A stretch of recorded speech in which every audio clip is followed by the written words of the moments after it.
Welcome to the class of railway engineering. In the last class, I have previously told in brief the railway sleepers, the ballast, the rail section. Okay, so now I am going to discuss about what is railway gauges.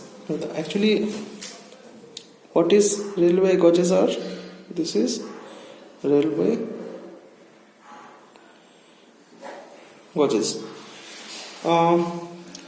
Actually, the definition of railway gauges is the clear distance between inner face of two rails near their tops is called a gauge.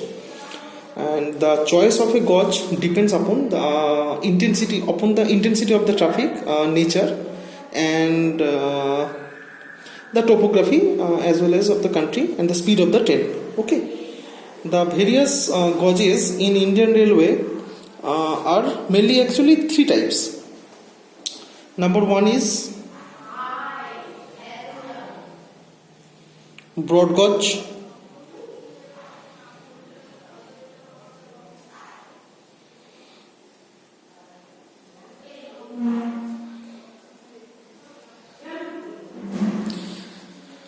Number two is meter gauge.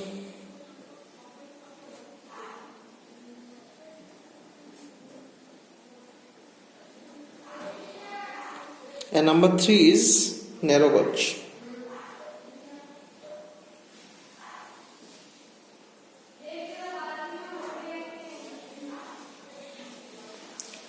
Okay, and there is another part that is called loading gauge. I am not discuss in this class for loading gauge. Actually, what is the loading gauge? The gauge representing the maximum width and height up to which a railway vehicle may be built. Okay. Is known as loading gauge. In India, the maximum height of a loaded good is wagon for a broad track is fixed as 4.22 meter. Okay. Normally in India, there are only broad gauges is there, and some places there are meter gauge and narrow gauge. Narrow gauge is obstacle now. Okay. So the width of a broad gauge is 1.676 meter. The width of broad gauge. The width of meter gauge is normally taken 1 meter, and the width of narrow gauge is 0.762 meter. Okay. And this broad gauge is adopted for main cities and routes of maximum intensities. In India, the speed of locomotives of broad gauge is restricted between 96 to 120 km per hour. In case of meter gauge, the meter gauge, as the name implies, it's 1 meter, and the gauge is adopted for undeveloped areas. The speed of locomotive on the meter gauge track is restricted to up to 80 km per hour. And in case of narrow gauge, the narrow gauge is, as I told earlier, this is 0.762 meter, and the gauge is adopted for hilly areas and thinly populated areas only. Now, what are the rail section?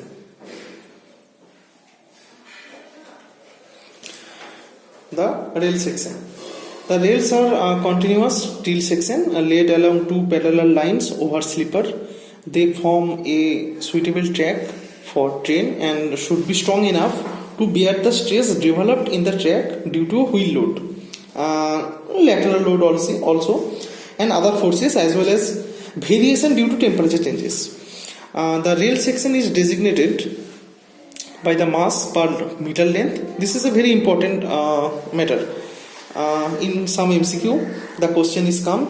Actually, you have to remember the rail section is designated by the mass per meter length, and the rail section generally used in Indian Railways as follows. There are three types, as I told earlier in my PPT video class, that is double-headed rail, bull-headed rail, and flat-footed rail. The characteristics was there in the PPT. You can go through that. What is double-headed rail? So rail section mainly three types. Number one is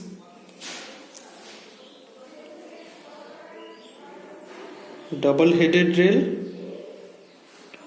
Number two is bull-headed rail. And number three is flat-footed rail.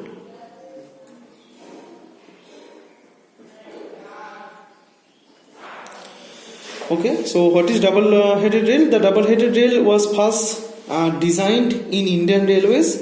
In this type of rail, both heads of the rail section are kept equal. Go through the PPT of my last video class in railway engineering. You can see the cross section of this bull-headed rail, double-headed rail, and flat-footed rail. And you can see in case of double-headed rail, the both heads of the rail section are kept equal, but in case of bull-headed rail, the top head is made heavier and the lower head is provided with only the required quantity of steel to bear the stresses caused by the moving wheel. Okay, the length of the bull head rail varies from 9.2 meter to 18.3 meter. Remember this thing, the bull-headed rail has the length varies from 9.2 meter to 18.3 meter. 9.2 meter to 18.3 meter, and its mass varies from 29.8 kgs to 48.6 kgs per meter length.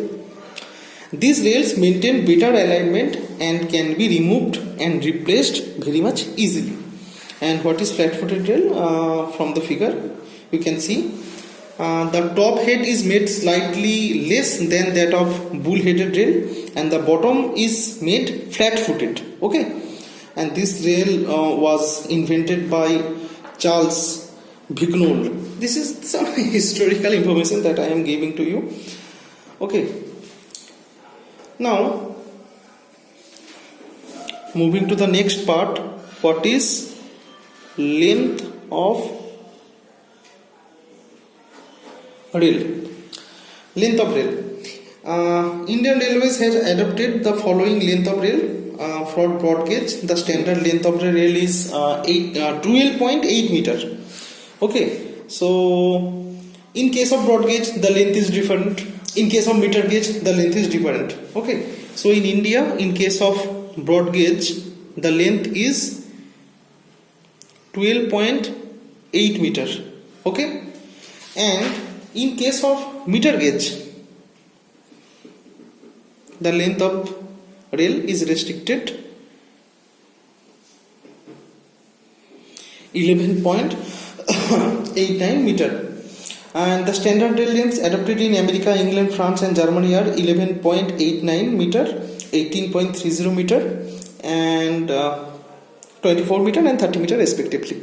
That means in America it is taking 11.89, in England it is 18.30, in France it is 24 meter, and in case of Germany this is 30 meter. The length of the rail in Germany is too much high. Okay, moving to the next part, that is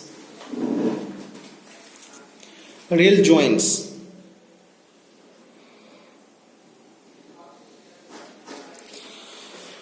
Rail joints. A standard rail joint should satisfy the follows requirements. Okay, that I am telling. Number one is it should take or it should be as strong as other portion of the track. It should, okay, I am just writing it down. It should be as strong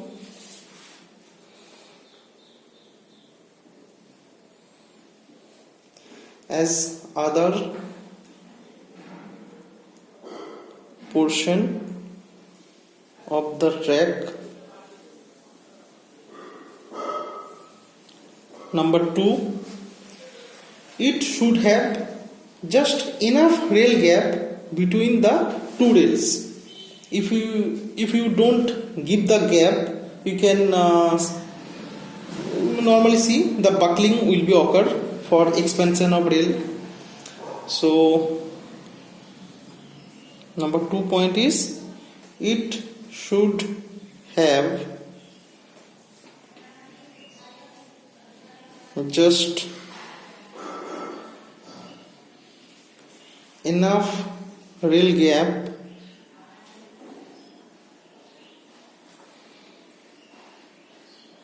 between two rails. Okay, and number 3 is it should have the same elasticity as the other portion of the track. This is very much obvious. If the elasticity changes, the characteristics of the rail and the gap will be changes, so deterioration will occur. So we will avoid that. That's why the elasticity is same is required. So it should have the same elasticity. Okay, it should have the same elasticity as the other portion of the track. So these are the requirement. These are the requirements of rail joint. Another point is the ends of the joint should not get battered. It should provide for expansion, as I told earlier. Okay, so and the length of the rail can be considered increased by welded the rail joints. Okay, if you welded some rail joints, the length of the rail increases. The main purpose of welding. Why we welded rail? These are some points that why welding is necessary or welding is required. Number 1 point is to reduce the number of joints, thereby saving construction and maintenance cost. Okay, as you welded 2 rails, your number of joints is reduces, so your maintenance cost and your construction cost obviously will be reduced. Next point is to increase the length of rail. Number 3 is to build up the own out parts of points and crossing for increasing their life, and to build up the battered of own headed of rail ends, and to build those portion of rail ends which are burnt due to slipping of wheels at the time of applying brakes. So these are some requirements that why we use welding connection instead of bolted connection. That is okay. Now there is another part, what is coning of wheel.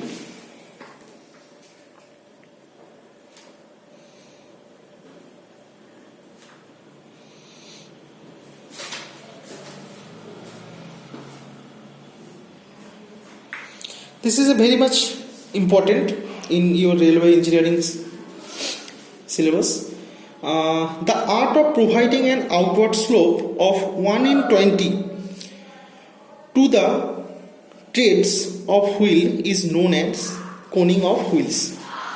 It is made to prevent the lateral movement of the axle and wheels. Okay, and it also prevents the damage of the inside edge of the rail. Due to coning of wheels, the pressure of the wheel is always near the inner edge of the rail, and it is provided for smooth running of the train. So this is the definition of coning of wheels. This is very much important. And in the next class, I will discuss what is tilting of rail, what is hogging of rail, buckling of rail. This is some important terms in railway engineering. And then we will move to slippers, the characteristics of slippers, the properties of slippers and ballast. Okay, so that's all for today now. Thank you. See you in the next class.